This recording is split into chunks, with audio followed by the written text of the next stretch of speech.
నీ బలహీనతను చూసి నవ్వుకుంటున్నారేమో, నీ బలహీనతను వాళ్ళు క్యాష్ చేసుకోవడానికి ప్రయత్నం చేస్తున్నారేమో, నీ నిస్సహాయతను, నీ హోప్లెస్నెస్ కండిషన్ని చాలామంది తమకు ప్రయోజనకరంగా, లాభకరంగా మార్చుకోవాలని ప్రయత్నం చేస్తున్నారేమో. కానీ just believe, God is on your side. ఆయన నీ పక్షంగా బలవంతుడుగా నిలబడ్డాడు. 6 మూరల జానడు గొలియాతు దావీదుకు ఎదురుగా నిలబడినప్పుడు దావీదు గొలియాతు స్థాయి కలిగిన వాడు కాదు. ఏ విషయంలో కూడా గొలియాతుకు సమానంగా దావీదు లేడు.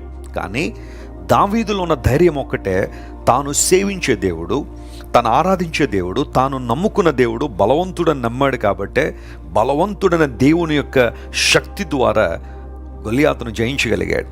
ఈ రోజున నీకు నాకు ఇవ్వబడిన ఆధ్యాత్మిక బలము, పరిశుద్ధాత్మ దేవుని ద్వారా మనకు అనుగ్రహించబడిన శక్తి ఎంత గొప్పది అంటే, శత్రు దుర్గములను పడద్రోయగలిగే యుద్ధోపకరణాలు దేవుడు మనకి